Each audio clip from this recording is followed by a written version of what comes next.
is Jenny, and I'm a wife and mom raising 2 kids. But I used to live a more glamorous life as a TV reporter.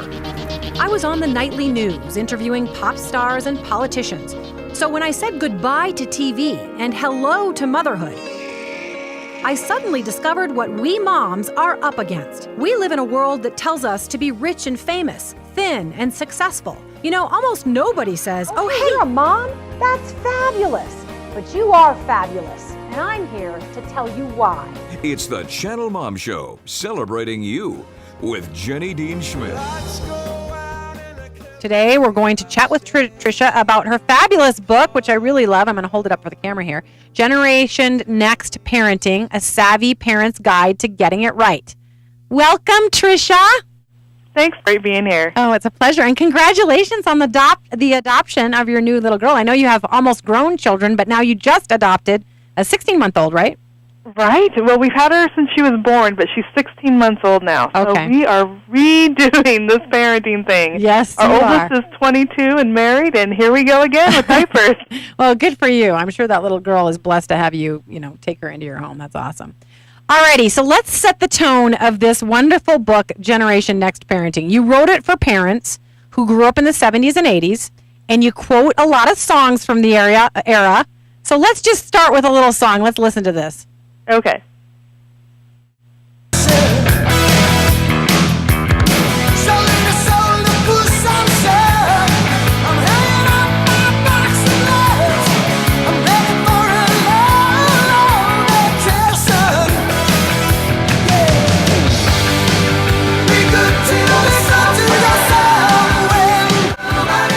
Good to yourself. This is like a little journey on a Saturday morning.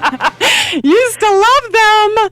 All right, let's talk about that, Tricia. You basically wrote this book to defend parents of that era who grew up in the 70s and 80s and came out of divorces and free love, among other things. You felt that the parenting style of this generation was getting unfairly criticized. Is that right? Absolutely. You know, when we grew up in the 70s and 80s, we were called the slackers. We were called the rebels. We had MTV and our leather jackets and our rolled-up jeans, and no one took us seriously. But we take parenting very seriously. We were the ones who, during our lifetime, divorce rose 300%. That means not only were our parents getting divorced, but sometimes we had stepmoms and stepdads, and then they got divorced. I know my mom is on her 3rd marriage right now, so this is right there. I'm in this generation. But because of that, because we grew up in so much chaos, we really are making an effort to do things right.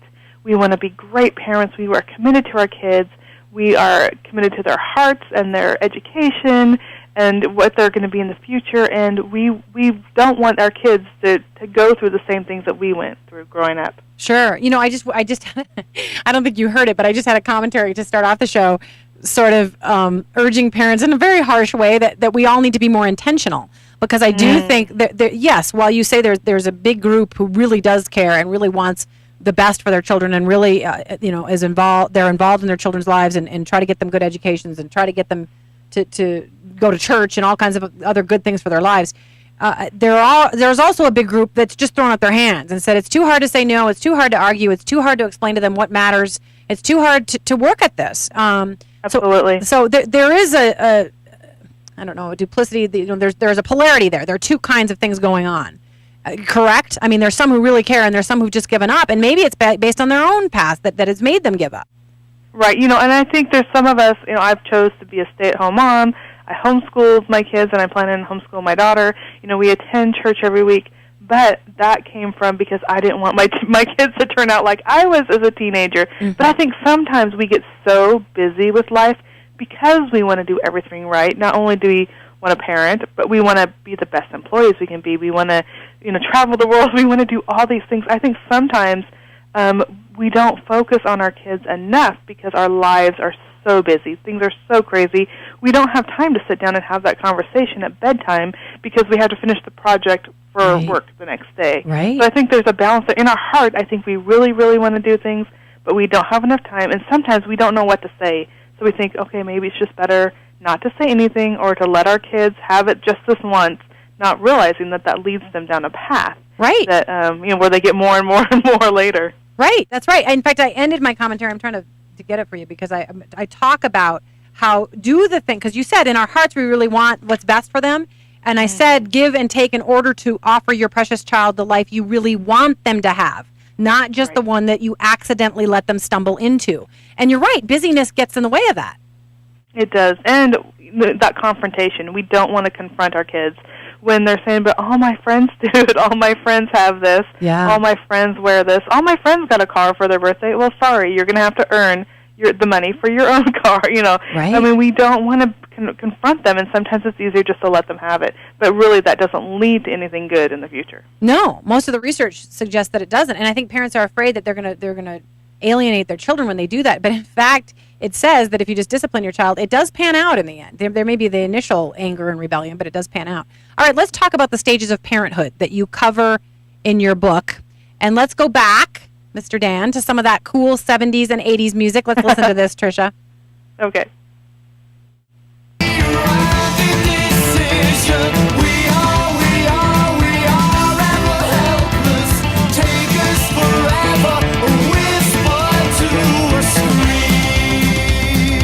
Okay. I feel like I'm completely steeped in the 80s now. A whisper to a scream. I picked that because I thought it was kind of a metaphor for what happens to us as parents. What do you think? Absolutely. We do start off with the whispers, and then it builds and builds until, there's the screams inside. Right. Like, why did I do this? And how can I be a good mom? Right. That's absolutely true. I sometimes think about how much I adored my children when they were babies, like the baby we have in the studio today. And then when they get a little older, I have days where, of course, I still love them, but I'm not sure how much I like them. I mean, you know what I'm talking about, right? Absolutely. You talk about the contrast between the Generation X parent, Generation Gen Xers we call them, to parents of other eras. Can you tell us about that? About how we differ from some of the parents of other eras? Yeah, there's actually 5 generations that I talk about in my book. It starts with the GIs, who were born between the 1900s and 1920s. So most of that generation, actually, sadly, they're getting older. A lot of them are gone. The silent generation was born between the 1920s and 1940s. The boomers, which usually our parents, are between the 40s and the 60s. The Xers, which is our generation from the 1960s, born between the 1960s and 1980s. And then the millennials are the ones born after the 1980s. And each generation has things completely different. For example, the GIs were raised when their parents were very aloof. The kids just kind of raised themselves. Again, the silence, their parents were emotionally unavailable. They were out on the farm. They were providing for their children. The boomers often felt their parents were too strict. They couldn't breathe. They had to rebel. And they were the free love generation, our parents, at Woodstock and all that. Yeah. And then our Xers, we felt our parents were absent. Often they worked too hard. We were the latchkey kids. They were too permissive. And I think because of our parents in each of these generations, we change how we parent our kids. So because the boomers felt that their parents were too restrictive, they were very permissive and detached. And I think now, because we grew up often the latchkey kids, growing up with our parents getting divorced, feeling very unstable, we try to be more protective and deliberate and concerned about our kids. Right. I would agree. I mean, I'm certainly that way. I'm not that I was an extreme latchkey kid. My parents both worked, but they also spent a lot of time at home. But yeah, I am very concerned about protecting my children, maybe overly concerned. But you do talk about this concept of how to act on what you know is right. How do we do that, even when we're sort of afraid to sometimes? There are so many voices out there. I mean, you could put in a parenting question, and there's 100 blogs, maybe 100,000 blogs will come up. There is, your parents are going to give you advice, your friends are going to give you advice, but really it comes, I think, you have to think about that gut instinct and that mother sense that is in all of us, that you know the right thing. When your kid says, I want to go spend a night at Lizzie's house, there's something inside that's like, I don't know about that. Trust that gut instinct. And I really believe that as parents, God gives us the Holy Spirit to lead us and guide us. And when we are wanting to do the right thing, when we're seeking God, when we are tuned into Him, reading His Word, that we can listen to that voice. And if there's something that seems wrong, then go check it out. I remember when my kids were little, all of a sudden the house would be too silent, and that little inner nudging's like, go check And then you go in the kitchen and they have a knife and they're trying to cut carrots. Or, you need to listen to that. And when they get older, sometimes we try to talk ourselves out to it. Oh, they know what they're doing, or, I'm sure it'll be fine. But really, we need to listen to that, and we need to trust that. Sure. And, I never let you get into the stages of parenthood. Can you just expand on that a little bit? Absolutely. There are 3 stages, really. There's a lot of experts that say a lot of things, but really I kind of narrowed it down to 3 things. First is the do what I say stage. And this is babies, toddlers, all the way up to elementary school. This is the stage where they just need to do what you say. Mm-hmm. Our daughter's 16 months, and I don't ask Alyssa, would you like to take a bath? I just say, it's bath time, and she has to have a bath. Yep. There are some days she doesn't want to take a bath. She is playing with her toys, or she's too tired. But this is what they do what you say. And I think so many times, even little toddlers, the parents are like, do you want macaroni and cheese for dinner, or do you want chicken nuggets? And really this is the stage where they just do what we say. Right. And then as they get out of those preschool years, the next stage is this is why you do what I say. So when they're around 4, 5, 6, all the way up to, age 10, you say, we take a bath because you need to be healthy, we need to get clean, you brush your teeth so you don't have cavities. Right. We're gonna sit down and read together and have story time because books open new worlds. Whatever it is, we give them the reason why. I remember with our kids, it would be so easy for them when they were in the grocery store to pick some grapes when we're walking through the produce aisle and pop them in their mouth. Okay, no, we're not going to do that because someone paid for these.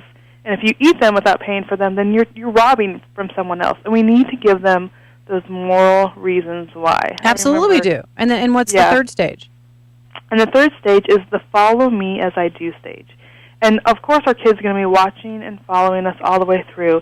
But as they get older, as they get in the teen years, they're going to be paying attention to what you do. They're going to know when you're sitting down to watch that rated R movie. Yeah. If you don't want them to do it, don't do it yourself. Yeah.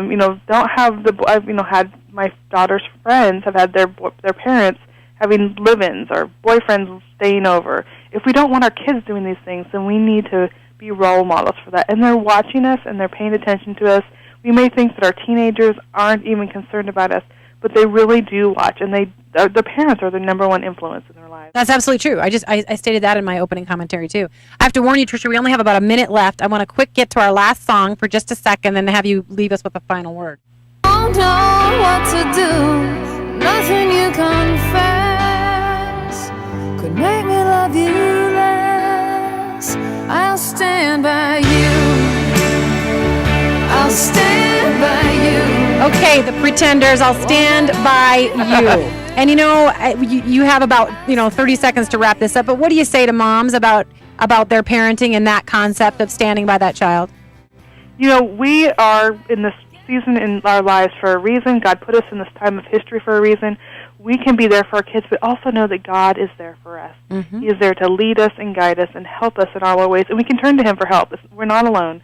We can turn to Him, but when you're there for your child, they will be there for their children, and you're impacting future generations. That's right. And I don't know how people parent, frankly, without knowing that God's there with them. So I do urge moms to lean on God, and I'm so glad you reminded of that. Fabulous book, by the way, a bunch of wonderful instruction, and you give great advice. So I thank you so much, Tricia, for being with us today.